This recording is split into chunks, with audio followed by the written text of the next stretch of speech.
नमस्कार, मी जाई माझ्या किचनमध्ये तुमच्या सगळ्यांचं स्वागत करते।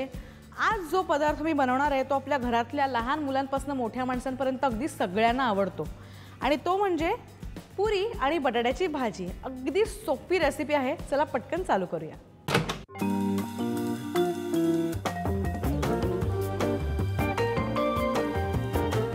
तर ह्या पुऱ्या बनवण्यासाठी एका परातीमध्ये आपण ही कणिक घेणार आहोत।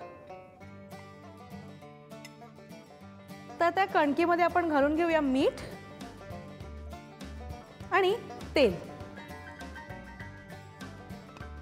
तेल घातल्यानंतर आपण हे सगळे जिन्नस मिक्स करून घ्यायचे आणि आता अगदी थोडं थोडं करून पाणी घालायचे आणि याची घट्ट अशी कणिक मळून घेणार आहोत। आपली कणिक आता मळून झालेली आहे, त्यामध्ये अजून थोडंसं तेल घालून घेऊया। ह्याला परत थोडंसं मळून घेऊया आणि ह्याला 10 ते 15 मिनिटं बाजूला ठेवूया।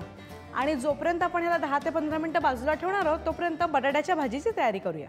तर आता या बटाट्याच्या भाजीसाठी माझ्याकडे उकडलेले बटाटे आहेत, त्याला आपण कापून घेऊया। फार जास्त बारीक फोडी करायच्या नाहीयेत, मध्यम आकाराच्या फोडी ठेवायच्यात आणि अगदी फार मोठ्या पण नकोत। तर ह्या भाजीच्या फोडणीसाठी सगळ्यात आधी आपण थोडं तेल गरम करून घेऊया आणि जोपर्यंत आपलं तेल गरम होतंय तोपर्यंत आपण हिरवी मिरची कापून घेऊया। तर आता आपण ही मिरची अगदी अशी रफली कापून घ्यायची।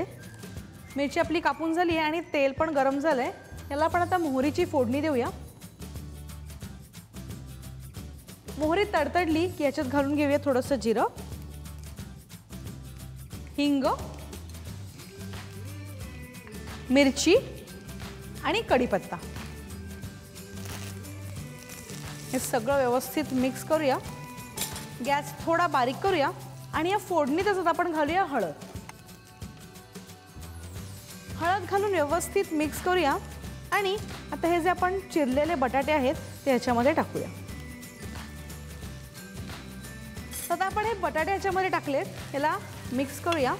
थोडंसं आपण या बटाट्याला मॅश करून घ्यायचं आहे, अगदी सगळे नाहीत पण थोडेसे, म्हणजे भाजी अगदी छान लागते आणि अशी एकत्र होते। आता आपण बटाटे मिक्स केलेले आहेत, ह्याच्यात टाकूया मीठ आणि थोडीशी साखर। साखर घातल्यानंतर आपण याच्यामध्ये पाणी टाकणार आहोत। अगदी थोडं पाणी टाकायचं आहे, जास्त नाही, म्हणजे भाजी अशी छान एकजीव होते। पाणी टाकल्यानंतर ह्याला एकदा परत मिक्स करून घेऊया आणि हे सगळं मिक्स करून याच्यावर झाकण ठेवून याला 5 ते 7 मिनिटं वाफ काढायची आहे। आता आपली ही जी पुऱ्यांची कणिक आहे ती आपण 10 ते 15 मिनिटं बाजूला ठेवली होती, ह्याचे छोटे छोटे गोळे करूया आणि आता हे जे गोळे आहेत त्याला आपण थोडंसं तेल लावून लाटून घेऊया। फार पातळ लाटायचं नाहीये, थोडंसं जाडसरच ठेवायचे आणि या पुऱ्यात आपण गरमागरम तेलात तळून घेऊया। आपली पुरी तयार झालेली आहे, ह्याला एका टिश्यू पेपरवर काढूया आणि बाकीच्या पुऱ्या पण तळून घेऊया। आपल्या पुऱ्या झालेल्या आहेत आणि आता बटाट्याची भाजीमध्ये पण अगदी 1-2 इन्ग्रेडियंट्स टाकायचे राहिलेत। ह्याच्यामध्ये टाकूया आपण ओलं खोबरं आणि कोथिंबीर। कोथिंबीर आणि खोबरं टाकल्यानंतर ह्याच्यामध्ये थोडंसं लिंबू पिळून घेऊया आणि याला व्यवस्थित मिक्स करूया।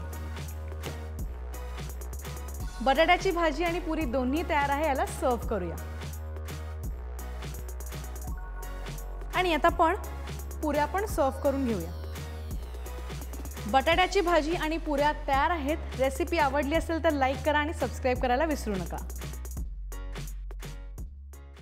For more such delicious recipes, stay tuned to Sanjeev Kapoor Khazana.